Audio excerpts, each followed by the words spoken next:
Welcome to MB classes. భారతీయ విద్యా commission 1964-66 దీన్ని కొఠారి కమిషన్ కూడా అంటారు. ఎందుకు కొఠారి కమిషన్ అని అంటారు?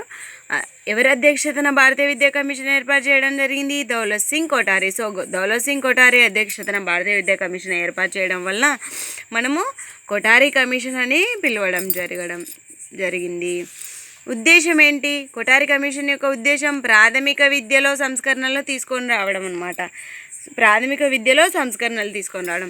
ఈ కమిటీ ఏ సంవత్సరంలో ఏర్పాటు చేయడం జరిగింది? జూలై 14, 1964. కమిషన్ పనిని ప్రారంభించింది అయితే అక్టోబర్ 2, 1964లో పనిని ప్రారంభించి తన నివేదికని భారతీయ విద్యా కమిషను జూన్ 29, 1966లో సమర్పించడం జరిగింది. సో ఆ నివేదికలోని తొలి వాక్యం ఏంటంటే, భారతదేశ భవిష్యత్ గమ్యం తరగతి గదులలో రూపుదిద్దుకుంటుంది అన్నది ఎవరు?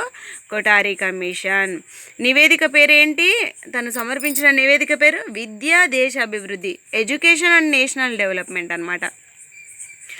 Education and national development. ఈ నివేదికలో తొలి వాక్యం భారతదేశ భవిష్యత్ గమ్యం తరగతి గదులలో రూపుదిద్దుకుంటుంది అన్నది కొఠారి కమిషన్.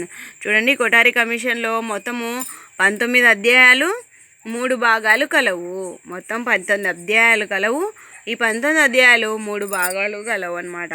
సో చూడండి, ఫస్ట్ పార్ట్లో విద్యా పునర్నిర్మాణ ప్రక్రియ గురించి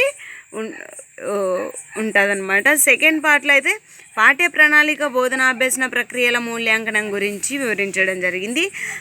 థర్డ్ పార్ట్లో స్కూల్ మేనేజ్మెంట్ అండ్ అడ్మినిస్ట్రేషన్. ఈ పార్ట్ల గురించి మొన్న టెట్లో 2024 టెట్లో ఒక బిట్ రావడం జరిగిందనమాట. కొఠారి కమిషన్ యొక్క భాగాలలో ఏ భాగము ఏ దానికి సంబంధించింది అని అడగడం జరిగింది. బాగా చూసుకోండి. విద్యా పునర్నిర్మాణ ప్రక్రియ ఫస్ట్ పార్ట్, సెకండ్ పార్ట్ పాఠ్య ప్రణాళిక బోధనాభ్యసన ప్రక్రియల మూల్యాంకనం, third part school management and administration, పాఠశాల నిర్వహణ పరిపాలన. ఈ కొఠారి కమిషన్ యొక్క విద్యా లక్ష్యాలు ఏంటంటే, ఉత్పాదకతను పెంపొందించడం, నైతిక విలువలు మరియు దేశీయ విలువలను పెంపొందించడం, జాతీయ సమగ్రత, ఆధునికత. ఈ 4 అన్నమాట విద్యా లక్ష్యాలు. సో కొఠారి కమిషన్ యొక్క విద్యా విధానం ఏ విధంగా ఉండాలి? 10+2+3 అని తెలియజేయడం జరిగింది. అలాగే మొదలియార్ కమిషన్ అయితే 5+3+4+3 కదా, 5+3+4+3 ఏది? మొదలియార్ కమిషన్. అదే కొఠారి కమిషన్ అయితే 10+2+3.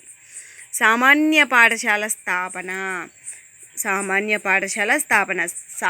పాఠశాలలోని సౌకర్యాలు ఎలా ఉండాలని తెలియజేసింది నివేదికలో కొఠారి కమిషన్. 1 కిలోమీటర్ పరిధిలో ప్రాథమిక పాఠశాల, 3 కిలోమీటర్ల పరిధిలో అప్పర్ ప్రైమరీ స్కూల్స్ ఉండాలి.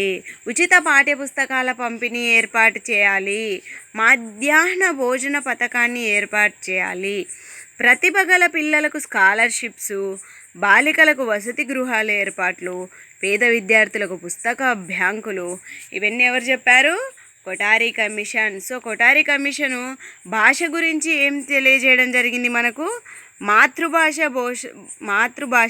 బోధన ఎప్పుడు చేయాలంట? ప్రాథమిక స్థాయిలో మాతృభాషను జరపాలి అన్నది కొఠారి కమిషన్. మాధ్యమిక స్థాయిలో 2 భాషల్ని బోధించాలి అని తన నివేదికలో తెలియజేయడం జరిగింది. సో కరికులం ఎలా ఉంది చూడండి.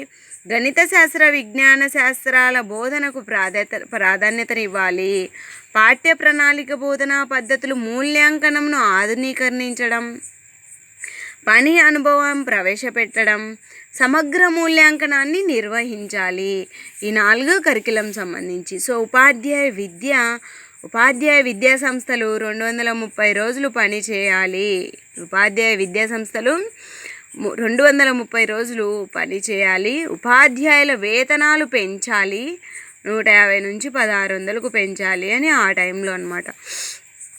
ఉపాధ్యాయులకు 2 సంవత్సరాల శిక్షణ ఉండాలి. ఇండియన్ ఎడ్యుకేషన్ సర్వీస్ను ప్రారంభించాలి. ప్రాథమిక విద్య ఉచితంగా అందించాలి. అక్షరాస్యులను పెంచడానికి వయోజన విద్యా కేంద్రాలు